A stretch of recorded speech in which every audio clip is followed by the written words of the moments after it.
ये दिन था 20 दिसंबर 2020 का, जब एक 30 फुट की बोट बहामस आइलैंड से फ्लोरिडा की तरफ रवाना हुई और इस बोट में 20 पैसेंजर्स सवार थे। क्योंकि इस बोट ने बहामस से फ्लोरिडा का सफर पहले भी कई बार तय किया था, इसी वजह से ये सफर भी इनके लिए बिल्कुल नॉर्मल था। लेकिन बीच समंदर में इस बोट के साथ आखिर क्या वाकया पेश आया था? इनको समंदर निगल गया या ये किसी तूफान का शिकार हुए? अगर सिर्फ कोई इन्फॉर्मेशन थी तो वो ये थी कि बहामस आइलैंड से ये बोट बिल्कुल ठीक ठाक हालत में निकली थी। लेकिन इस इन्फॉर्मेशन के अलावा एक और इन्फॉर्मेशन भी थी, और वो ये थी कि इस बोट को बरमूदा ट्रायंगल से क्रॉस करके गुजरना था।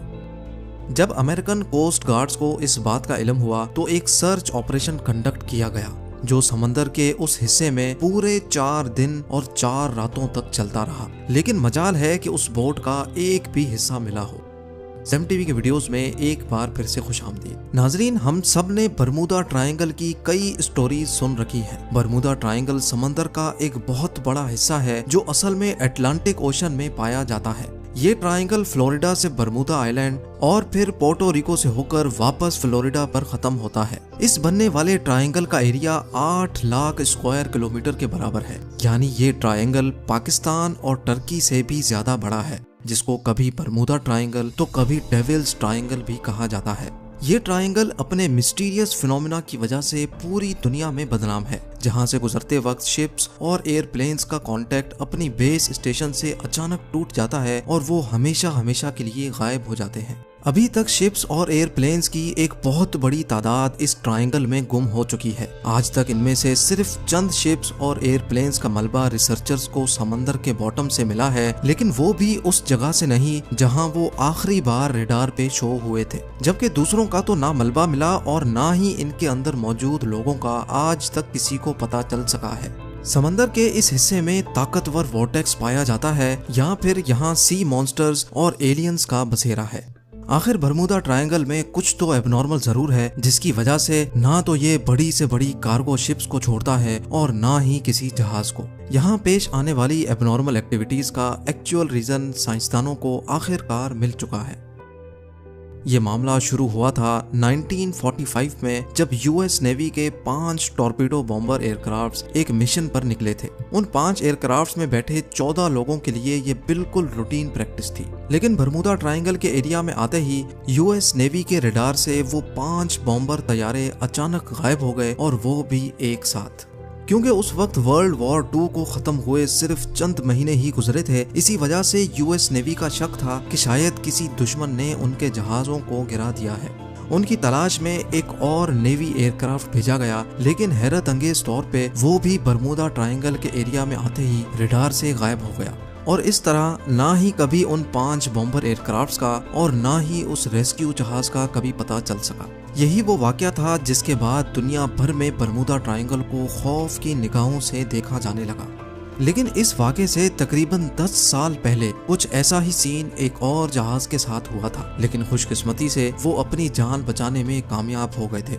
19 साला ट्विंस जॉर्ज और डेविड रॉथस्चाइल्ड अमेरिकन नेवी में ऑफिसर्स थे। अचानक इनको अपने वालिद की मौत की खबर मिली तो इनको एक प्राइवेट एयरक्राफ्ट में बैठकर अपने होम टाउन जाना पड़ा। अभी जहाज को बरमूदा ट्रायंगल के समंदर के ऊपर पहुंचे सिर्फ 20 मिनट ही गुजरे थे कि पायलट ने इनको बताया कि जहाज के तमाम इंस्ट्रूमेंट्स काम करना छोड़ गए हैं। ना ही पायलट को फ्यूल का अंदाजा था, ना ही उसका रेडियो काम कर रहा था, और ना ही उसको ये मालूम था कि इस वक्त वो किस डायरेक्शन में जा रहा है। इन दोनों भाइयों का कहना था कि इतनी ऊंचाई से भी हमें ना ही कोई शिप नजर आ रही थी और ना ही जमीन का छोटा सा भी हिस्सा। दूर दूर तक सिर्फ पानी और सिर्फ पानी नजर आ रहा था। इतने में पायलट के पसीने छूटना शुरू हो गए और वो बेहोश हो गया। लेकिन खुशकिस्मती थी कि जहाज में को पायलट भी मौजूद था, जिसने जहाज का कंट्रोल संभाल लिया, और चंद घंटों की इस खौफनाक परवाज के बाद आखिरकार उनको जमीन नजर आ गई, जहां जहाज को इमरजेंसी लैंड कर लिया गया। कई सालों के बाद जब बरमूदा ट्रायंगल अपने मिस्टीरियस वाकयात की वजह से मशहूर हुआ, तब इन दोनों भाइयों को पता चला कि ये खुद इस चीज का शिकार हुए थे और खुशकिस्मती से बच भी गए। 2015 में एल्फारो नाम की एक कार्गो शिप फ्लोरिडा से प्योर्टो रिको जा रही थी, जो 1 अक्टूबर 2015 वाले दिन रडार से गायब हो गई। यूएस कोस्ट गार्ड्स और एयरफोर्स ने एक कंबाइंड सर्च ऑपरेशन किया और पूरे 1 महीने की सर्च के बाद एल्फारो सतह समंदर से 15,000 फीट नीचे समंदर के बॉटम पर पाई गई। शिप के कैप्टन से जब आखिरी कांटेक्ट हुआ था तब ऐसा लग रहा था जैसे शिप में पानी आ चुका है और वो एल्फारो से होने वाला आखिरी कांटेक्ट था। 23 फेब 2017 को टर्किश एयरलाइंस का एक जहाज फ्लाइट TK-183 क्यूबा के शहर हैवाना में लैंड करना था और इसी वजह से उसको बरमुदा ट्रायंगल के ऊपर से गुजरना पड़ा। लेकिन अचानक पायलट ने कंट्रोल टावर को रिपोर्ट किया कि जहाज बिल्कुल एबनॉर्मल बिहेव कर रहा है, जिसकी वजह से पायलट ने फौरन जहाज का रुख बदल दिया और हैवाना के बजाय डॉलेस एयरपोर्ट पर जहाज को लैंड कराकर 440 पैसेंजर्स की जान बचा दी।